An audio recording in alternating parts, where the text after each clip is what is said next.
আচ্ছা দেখো, BUET admission test 2021-22 সেশনের আমাদের ফিজিক্স অংশের একটা কোশ্চেন, সার্কিট রিলেটেড কোশ্চেন, যেটাকে আমরা বলতে পারি যে কারশফের ফর্মুলা রিলেটেড কোশ্চেন বা রোধ এবং তড়িৎ প্রবাহ নির্ণয় সংক্রান্ত একটা কোশ্চেন। তো আমরা যদি ম্যাথটার সলিউশনে যাই, তো দেখো যদি আমরা কোশ্চেনটা পড়ি যে চিত্রে প্রদর্শিত বর্তনীর 6 ভোল্ট ব্যাটারির মধ্য দিয়ে প্রবাহিত তড়িৎ প্রবাহের মান বের করো। তার মানে ফার্স্ট কোশ্চেনটা হচ্ছে যে আমাদের 6 ভোল্ট ব্যাটারির মধ্য দিয়ে কি পরিমাণ তড়িৎ প্রবাহিত হয়, অ্যান্ড সেকেন্ড কোশ্চেনটা হচ্ছে যে বর্তনীর এ ও ডি বিন্দুর মধ্যকার বিভব পার্থক্য নির্ণয় করো।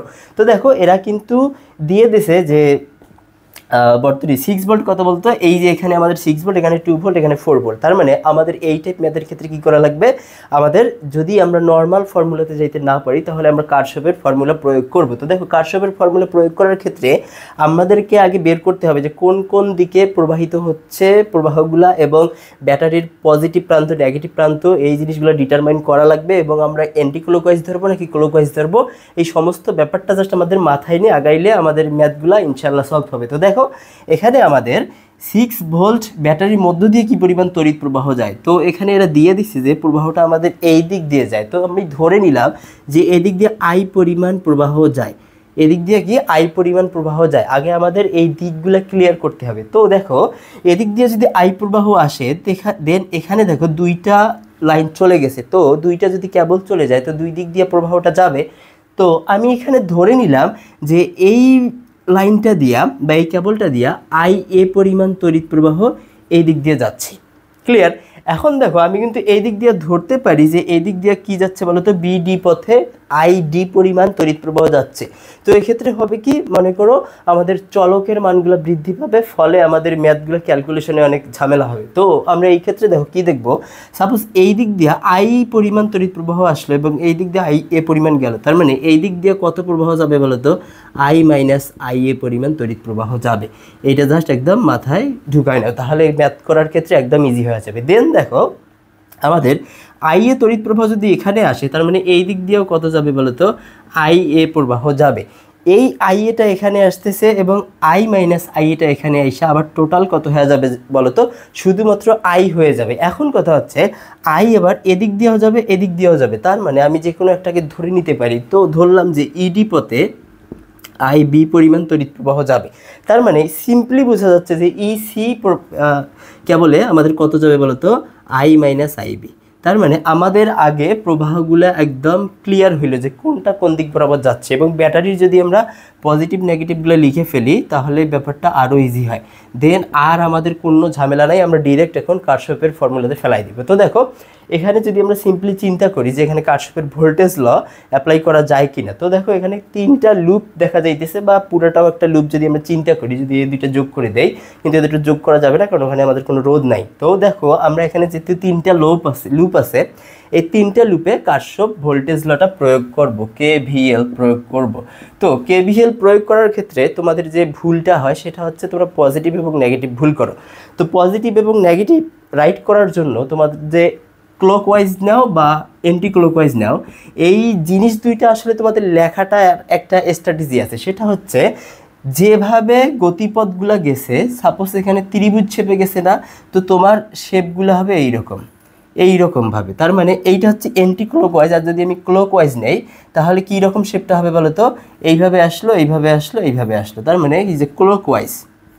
ক্লিয়ার? অ্যান্টি ক্লকওয়াইজ এবং ক্লকওয়াইজ জিনিসটা আশা করি ক্লিয়ার। মানে তোমাদের যদি বর্গাকার থাকতো তাহলে তোমরা কীভাবে নিতা, এইভাবে অ্যান্টি ক্লকওয়াইজটা নিতা, বুঝতে পারছো? আর যদি আমি ক্লকওয়াইজ নিতাম তাহলে এইভাবে চলে আসতো। তো এই চিত্রটা আগে তোমার আঁকাটা মেইন, কারণ হইতেছে তুমি যদি ম্যাথ সলভে যাও তাহলে এইভাবে তুমি দিকগুলা ইজিলি বুঝতে পারবা। তো দেখো আমরা কথা না বাড়াই যদি সলিউশনে যাই, আমরা প্রথমত একটা লুপ নিব। প্রথম লুপটা আমরা নিতে পারি এখানে এ বি ই এ, কি নিতে পারি, এ বি ই এ লুপে। তো দেখো এ বি ই এ লুপে যদি আমি নেই চিন্তা করি, তাহলে আমি যদি ঘড়ির কাঁটার বিপরীত দিকে নিই, তোমরা চাইলে ঘড়ির কাঁটার দিকেও নিতে পারবা। তার মানে আমি লুপটা এভাবে গেছে, এভাবে গেছে, এভাবে গেছি। এখন আমি যেদিকে নিছি সেই দিকে যারা থাকবে তারা হচ্ছে পজিটিভ, আর এদের এই যেদিকে নিছি তার অপোজিটে যারা থাকবে তাদেরকে নেগেটিভ। তো দেখো কারশফের ভোল্টেজ ল বা কারশফের দ্বিতীয় সূত্র যদি আমরা প্রয়োগ করি, আমরা যদি বি বিন্দু থেকে ধরি, এ দেখো আমাদের যে দিক বরাবর নিছি সেদিক বরাবর গেছে। তার মানে এখানে আমরা প্রথমে লিখতে পারি যে I minus I A into প্রবাহ গুণন কী বলতো, এখানে রোধ কত, এখানে 1 ওহম, তাহলে আমরা একটা ভোল্টেজ পাইলাম। দেন দেখো আমি যদি এই পথে আসি তাহলে দেখা যায় যে এইটা তার বিপরীত দিকে যাইতেছে, তার মানে 3-র সাথে কত গুণ হবে বলতো, -3 আই এ। দেন দেখো আমি যদি এই দিক বরাবর আসি তো এক্ষেত্রে দেখা যায় যে আমাদের ব্যাটারির পজিটিভ প্রান্তটা চলে আসে। সো আমি ইজিলি নিতে পারি যে +2 = 0। যদি আমরা একটু সাজায় নেই তাহলে দেখো কি আসে, আই তার -ia -3 ia, তাহলে আসে আমাদের -4 ia = কত আসে বলতো। ও আর একটা জিনিস তোমরা মাথায় রাখবা যে এখানে আমরা আই এ আই বি এগুলো যে নিতেছি এগুলোর সাথে আরও কোনো চলক আছে কিনা, সেই চলকের জায়গাতে যদি কোনো ভ্যালু না থাকে সেই ভ্যালুটা আমরা 0 নিব। তো দেখো আমাদের এই লুপে কিন্তু আই বি এর কোনো মান নাই, সো এখানে তুমি নিতে পারো 0 × IB = -2। 2টাকে ওই দিকে দিয়ে দিলাম, কেন, কারণ এটা পরবর্তীতে যখন আমরা সমীকরণ 3টা থেকে আই এ আই বি বের করব তখন ম্যাথটা আরও ইজি হয়ে যাবে। ইজি করার জন্যই জাস্ট আমি এই পদ্ধতিটা লিখলাম। তো দেখো আমরা যদি পরবর্তী লুপ এইটা নেই যে BCEB, আবার আমি এইভাবে নিলাম যে লুপটা এভাবে গেছে, এভাবে গেছে, এভাবে গেছে, মানে ঘড়ির কাঁটার বিপরীত দিকে। তার মানে আমি লিখতে পারি যে BCEB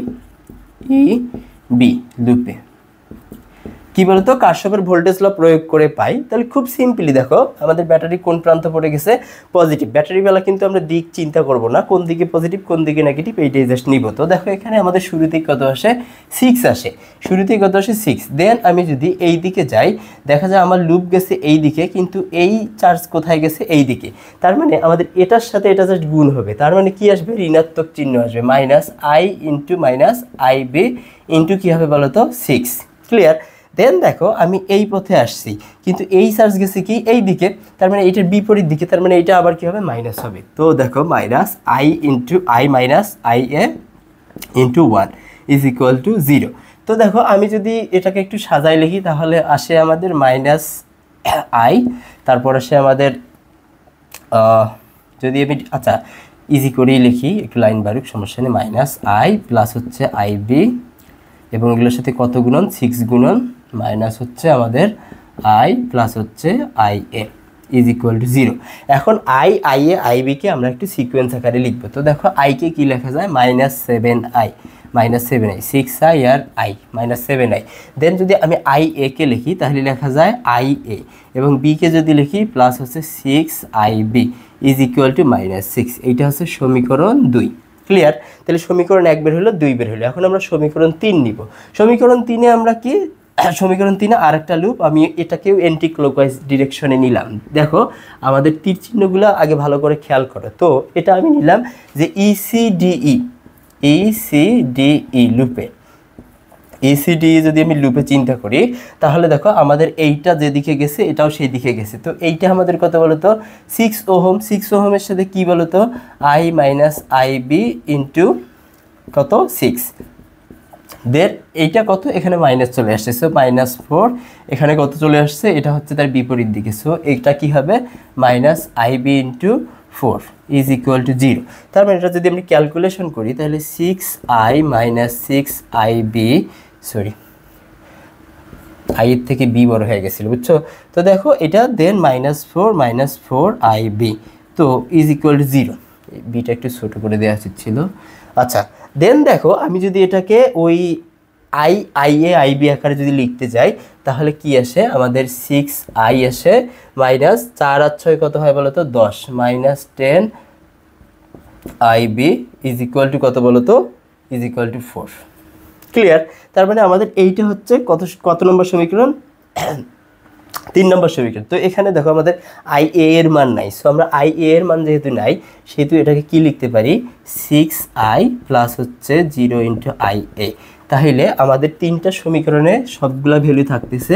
দেন আমরা জাস্ট ক্যালকুলেটরে বসায় করতে পারি, অপনয়ন পদ্ধতিও করতে পারি। তোমরা যদি অপনয়ন পদ্ধতিতে করো তাহলে ব্যাপারটা আরও ইজি বলতে একটু টাইম লাগবে, আর ক্যালকুলেটরে করলে তো দ্রুত বের হয়ে যাবে। তো ক্যালকুলেটরে করার ক্ষেত্রে আমি তোমাদের নিয়মটা বলে দেই, সেটা হচ্ছে তোমরা ক্যালকুলেটরে যাবা, যে মোড অপশনে যাবা, মোড অপশনে যাওয়ার পর 5 নম্বর অপশনে দেখবা ইকুয়েশন ইকিউএন লেখা আছে, পাশে যাবা। পাশে যাওয়ার পর এটা যেহেতু তিনটা চলক বিশিষ্ট সমীকরণ, সেহেতু তোমরা কততে চাপবা, 2তে চাপবা, কারণ এখানে 2তে 3 চলক বিশিষ্ট সমীকরণের একটা এক্সাম্পল দেওয়া আছে। তো এখানে জাস্ট আমরা ভ্যালুগুলো বসাবো, এই যে এই ভ্যালু, এই ভ্যালু, এই ভ্যালু, এই ভ্যালু, বুঝতে পারছো? তার মানে এ বি সি ডি এই ভ্যালুগুলো আমরা বসাই দিব, দেন 3টা বসাই দিলে জাস্ট মানগুলো আসবে। তো দেখো এখানে এ এর মান কত, 1। দেন যদি আমরা বি এর মান চিন্তা করি -4, দেন আসে আমাদের 0 -2। এখন আসে আমাদের দ্বিতীয় সমীকরণ। তোমরা এখানে বসাইলে কিন্তু দেখতে পারবা যে ভ্যালুগুলো কত। এই যে তোমরা যদি ভ্যালুগুলো দেখো তাহলে তোমাদের আর ভুল হওয়ার সম্ভাবনা থাকবে না। দেন দেখো এটা হচ্ছে -7, দেন হচ্ছে 1 6 -6, দেন হচ্ছে আমাদের এখানে 6 0 -10 4। তাইলে দেখো ভ্যালুগুলো যদি আমরা লিখি, যে আমাদের আই এর মানটা কত আসে, আই আসে আমাদের ফাইনালি অ্যান্সার 82/63, 82/63, যেটা আমাদের কোশ্চেনে চাইছিল অ্যান্সার। প্রবাহিত তড়িৎ প্রবাহের মান 6 ভোল্টের ভিতর দিয়ে 82/83। দেন যদি আমি আই এর মানটা দেখি, আই এর মানটা হচ্ছে আমাদের 52/63, ক্লিয়ার। দেন হচ্ছে আমাদের আই বি এর মানটা যদি আমরা দেখি তাহলে 8/21, I B is equal to 8/21। এগুলো প্রত্যেকের একক কি, অ্যাম্পিয়ার। দেন হচ্ছে আমাদের তিনটা প্রবাহ কিন্তু বের হইলো। এখন দ্বিতীয় যে কোশ্চেনটা, সেটা হচ্ছে যে বর্তনীর এ ও ডি বিন্দুর মধ্যকার বিভব পার্থক্য নিয়ে রাখে। এটা খুবই সিম্পল, এটা একটা খুবই সিলি জিনিস, এটা তোমরা চাইলে বাসায় করতে পারো। তারপর জাস্ট দেখাই দেয়, তোমরা এই যে এ বিন্দুটাকে ধরে নিলা যে VA is equal two 0, VA 0। তার মানে এখন যদি আমার এ বি সি ডি পথে যেহেতু প্রবাহটা আমি যদি চিন্তা করি যে এই প্রবাহে চলতেছে, তো এইটা দেখো এর বিপরীত না। তার মানে এখানে কি আসতেছে, -2, এখানে কত বলো তো -6, এখানে যেহেতু মাইনাস আছে সেহেতু কী হবে +4 প্লাস কি VD, মানে ডি বিন্দুর বিভব ইজ ইকুয়াল টু 0। তার মানে VD কত বের হইতেছে বলো তো, 6 আর 2 8, তার মানে 4 থেকে 8 গেলে হয় 4, তাহলে -4 দিকে গেলে হয় 4। তার মানে এ ও ডি বিন্দুর বিভব পার্থক্য কত হবে বলো তো, 4 ভোল্ট। এই হচ্ছে আমাদের অ্যান্সার। তার মানে ফার্স্ট অ্যান্সার হচ্ছে আমাদের এইটা, সেকেন্ড অ্যান্সার হচ্ছে এইটা। তো কারশফের ম্যাথগুলোর ক্ষেত্রে তোমরা একটা জিনিস ভালো করে মাথায় রাখবা ভাইয়ারা, আবারও বলতেছি যে তোমরা লুপগুলো আঁকানো শিখবা, যে তুমি কোন দিকে নিতেছো, অ্যান্টি ক্লকওয়াইজ এবং ক্লকওয়াইজ, এবং এর স্ট্রাকচারটা কেমন। তুমি ঠাস করে একটা গোল দিবা এবং দেওয়ার পর মাথায় হাত দিবা যে কি করলাম, এখন কোনটা প্লাস ধরবো কোনটা মাইনাস ধরবো, এগুলোতে যাবার। আরেকটা তোমাদের ট্রিক্স বলি, মনে করো এই জিনিসটাকে আমি ঘটনাক্রমে এই দিকে ধরে নিছি, মনে করি ম্যাথ করার শুরুতে ধরে নিছি এই দিকে, তো তখন কি হইতো জানো, যে আমাদের আই এর ভ্যালুটা অটোমেটিক্যালি মাইনাস চলে আসতো। তো এগুলো দেখেও তোমরা বুঝতে পারবে, এগুলো হচ্ছে তোমাদের প্র্যাকটিসের উপর ডিপেন্ড করবে। তো আমি কি বলবো, যে এইরকম সার্কিট বা তোমরা একটু ইনিয়ে বিনিয়ে একটু সার্কিট আঁকা বা আঁকানোর পর ট্রাই করবা। যদি দেখো যে না পারতেছো না, কমেন্টে একটু বলবা যে ভাই এই সার্কিটটা সলিউশন দেন, তাহলে মোটামুটি দেওয়া যাবে। অ্যান্ড তোমাদেরও এই প্র্যাকটিস করতে করতে এই সার্কিট রিলেটেড ম্যাথগুলোতেও আর ঝামেলা হবে না। আর বুয়েট এডমিশন টেস্টে একটু জটিল সার্কিট, কারশফের ফর্মুলা রিলেটেড ম্যাথগুলো দিয়ে থাকে ভাইয়ারা। তো ঠিক আছে ভাইয়ারা, থ্যাংক ইউ।